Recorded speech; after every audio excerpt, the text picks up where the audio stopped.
જય માતાજી। અત્યારે આપણે બનાવીશું ચણાના લોટના ફાફડા। ચણાના લોટના ફાફડા આપણે અત્યારે સાતમ આઠમમાં બનાવીશું। તો આપણે એની રેસીપી આ તમને બતાવીશું। આપણે કાથરોટમાં તેલ નાખ્યું છે 2 પાવડા અને હવે આપણે પહેલાં લોટને જાળી લઈશું।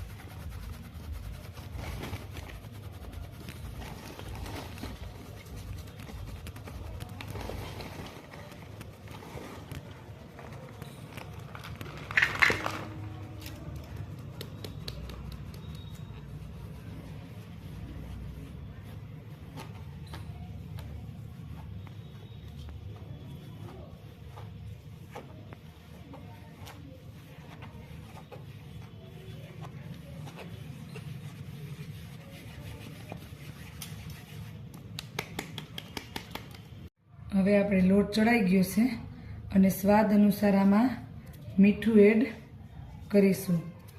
પછી એમાં નાખીશું આપણે આ ખાંડેલા તીખા રાયખા છે, એ આ છે ખાંડેલા તીખા। આમાં હવે આપણે નાખશું ખાંડેલા તીખા, એટલે આને અધકચરા ખાંડી નાખવાના। એનાથી આપણા ફાફડા છે એ સરસ લાગે। અને હવે આપણે એમાં નાખીશું અજમા।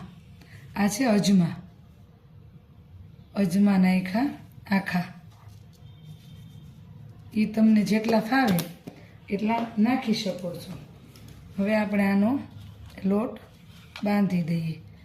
તેલ આમાં એડ કરી દીધું છે, મીઠું અને અજમા અને તીખા। આવી રીતે પહેલાં લોટને એકદમ મસળી નાખવાનું છે અને પછી એને ધીરે ધીરે પાણી નાખી અને બહુ કઠણોય નહીં બહુ પોચોય નહીં એવું બાંધી લેવાનું છે। હવે આપણે જો આ લોટ છે ખાખરાનો ફાફડાનો એ તૈયાર થઈ ગયો છે બંધાઈને।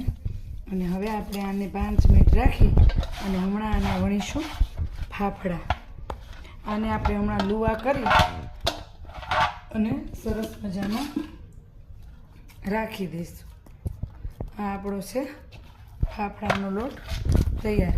સેજ તેલ લઈ અને આપણે આવી રીતે ચીકવી અને હવે આ ફાફડાના લોટને રાખીને હમણાં આપણે આની ઉપર ફાફડા વણી નાખીશું।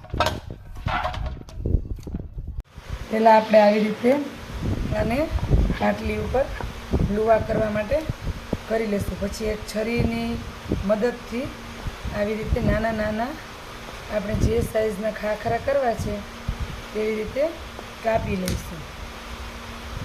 હવે આપણે કાપી લીધું છે અને આપણે વણીએ છીએ હવે ખાખરો।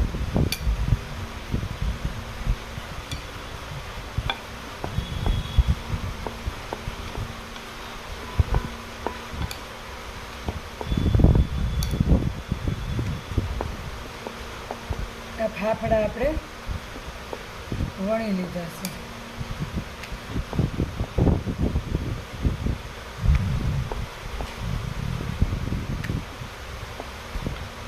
જોયું, આ ફાફડો આપણો તૈયાર છે।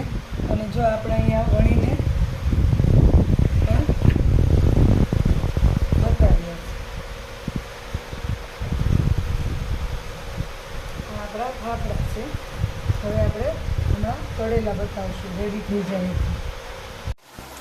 હવે જો આ આપણા ફાફડા આપણે તૈયાર થઈ ગયા છે, વણાઈ ગયા છે। પછી આપણે ઘણીક વાર આને સુકાવા દીધા અને હવે આપણે એને આ તળી નાખીએ। આવી રીતે આપણે તેલમાં એક એક કરી અને લાલ પણ નહીં થવા દેવાનો અને પીળો પણ બહુ નહીં રહેવા દેવાનો। 2 થી 3 મિનિટ આપણે આને તળતા થશે અને આને લગભગ આપણે અડધીથી પોણી કલાક ખાખરાને સુકાવા દીધા છે।